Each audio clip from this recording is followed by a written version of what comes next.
Welcome back to Success in Mind. I am your host, Teri Holland, and today I want to have a conversation with you that has been on my heart lately.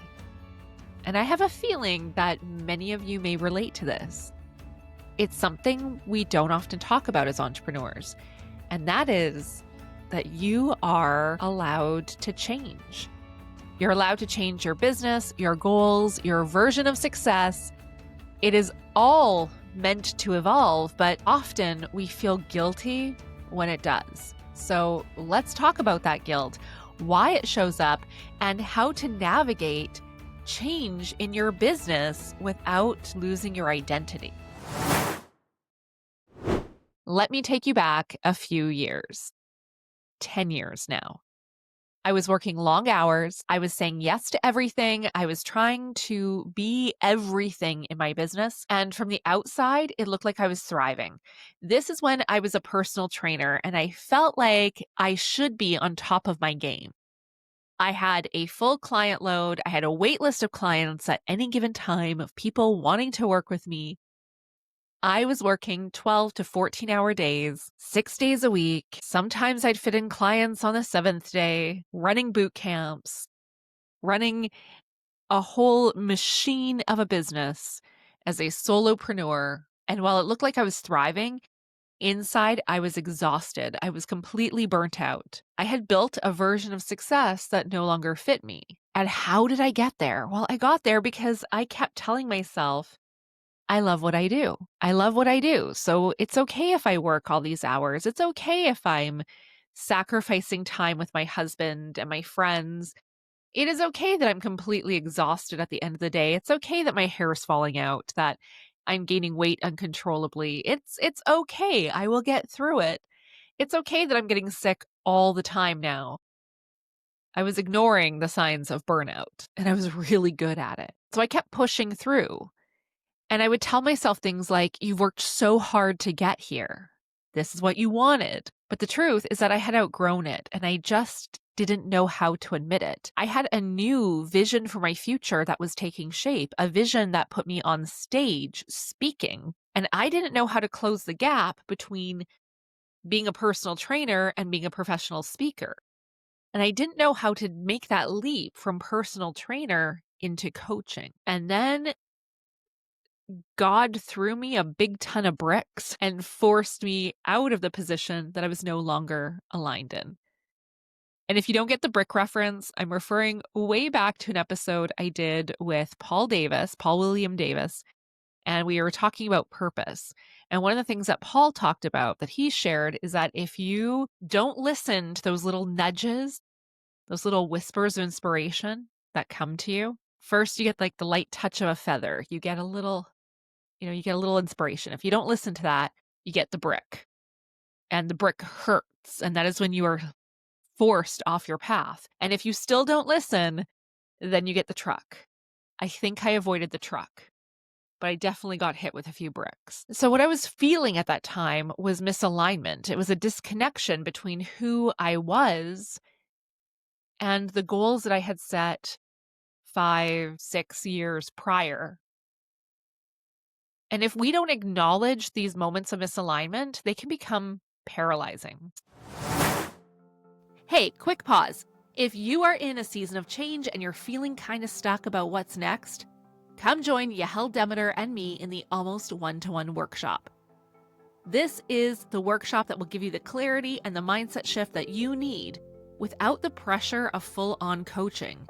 Just focused time in a small, intimate setting to figure out your next move with the support of Yahel and I there to guide you. If you are interested in that, go to teriandyahel.ca. I will link it in the show notes and we would love to see you there. All right, back to the episode. So why do we feel guilty about changing?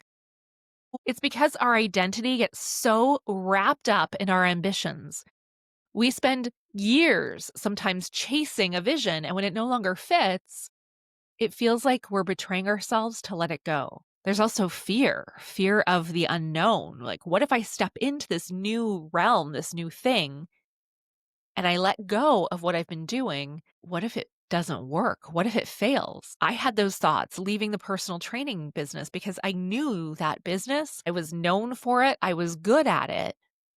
Well, what if I go into this new direction and nobody works with me? What if I blow up my entire business and it fails? And then there's the fear of disappointing others. What are others going to say or think? I was terrified of disappointing my husband. I was making a very good income as a personal trainer. What if I could not replace that? Would he be disappointed in me? There's fear of looking inconsistent. So often my clients tell me they're afraid of making a change in their business or in their direction because what if people think I'm just another flaky small business owner who can't get her shit together and keeps rebranding and trying new things? So the fear is real. There is a lot of fear around this kind of big change. But let me reframe that for you.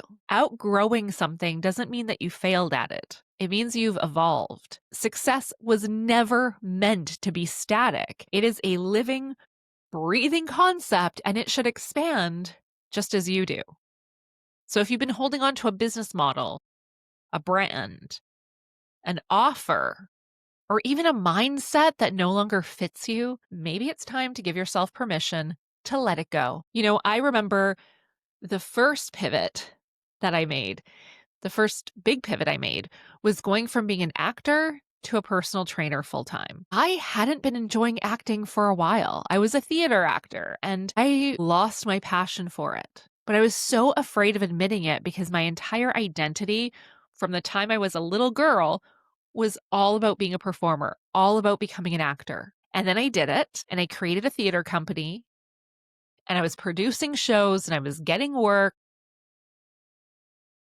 And I didn't love it. I loved it in the early days, but I found myself bored and unfulfilled, and it wasn't the lifestyle I wanted. Working in theater meant I was also working in restaurants, as many actors do, and I hated that. I hated working service jobs. I'm not good in those roles. If you ever sat in my section at a restaurant and got terrible service, I apologize. I really hated being there.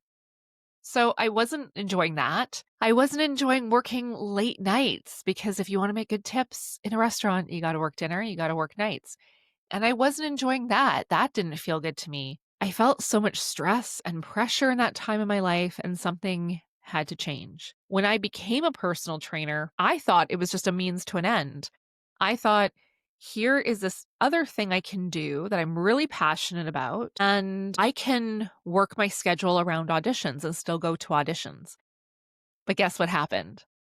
I never went to another audition. Once I started in personal training, that was it. And then one day I heard myself saying to a client, I used to be an actor. And it caught me off guard because I thought, used to be? When did I stop?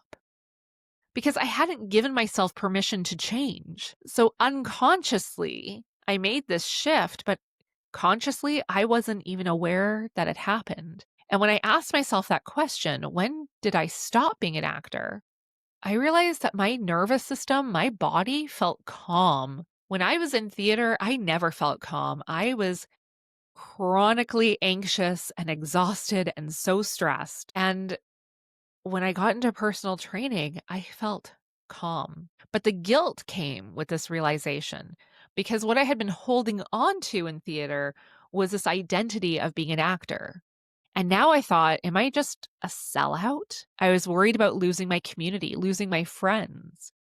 And at that time, all of my friends were theater people. Now, the truth is, I did lose those friends because I outgrew them too. At the time, I didn't realize that.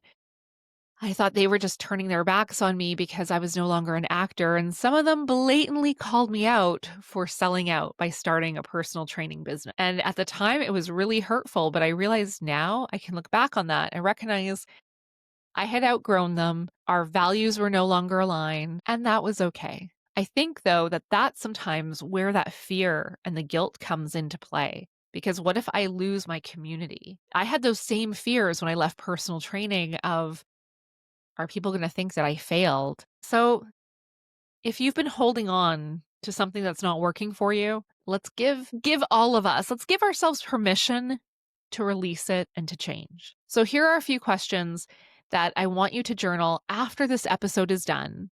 Or you can pause it right now and do it right now, but you can come back later and answer these questions for yourself. So, number one, what have I accomplished that no longer lights me up? So for me, I had accomplished producing these great shows and having really great reviews, but it wasn't lighting me up. I had accomplished becoming a very successful personal trainer with a wait list year round, but it wasn't lighting me up. Question two, if I started from scratch today, what would I build differently? When I left personal training, it was clear to me that I could not rely on a one-to-one model ever again. That's where the burnout came from, because if I wanted to make more money, I had to see more clients. If I wanted to see more clients, I had to find more hours in the day. I will not fall into that trap again. And while I do work with clients one-on-one, I always have group trainings, group workshops, and other forms of income on the go.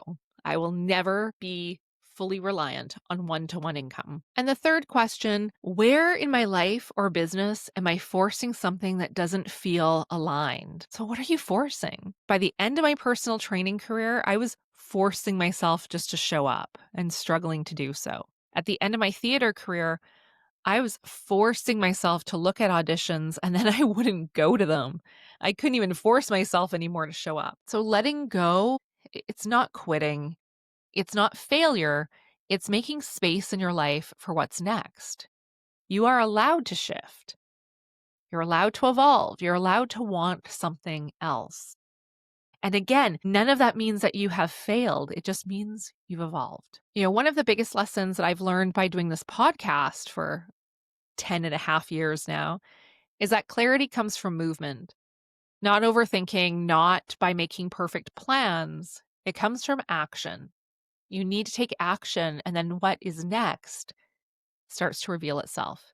And this took me a while to get because I used to think I had to see every step clearly. You don't. You just need to take the next aligned step, and then the next aligned step, and the next one, and it becomes clear. The path starts to reveal itself as you take steps forward. That energy will catch up with you. So if you're questioning your direction right now, I want you to know that you are not alone. This podcast has evolved. In 10 and a half years, this show has evolved. We've changed names 3 times. I have changed the structure of the episodes. I've changed from being 100% solo to doing occasional interviews, to doing consistent interviews, to now scaling back a little bit on the interviews. You can change and evolve anytime. So I'm giving myself permission going into 2026. I'm giving myself permission to continue to evolve and grow and change directions as needed. And I want to give you that same permission. Not that you need it from me, but if you need someone to tell you you have permission, then I will be that voice for you. And I will tell you you have permission to evolve and change and grow, but you don't need it. So thanks for listening today. If this episode hit home with you, let me know. Send me a DM on Instagram and let me know that this episode resonated with you. And please share this with another business owner who might be feeling that quiet little nudge, those little whispers that it's time for change. And if you post this episode to your stories and you tag me, I will give you a shout out on the next episode. So here is to evolving and expanding and creating success that fits who you are now. Thanks for being here today. And I look forward to seeing you again, my friends, next week. Bye for now.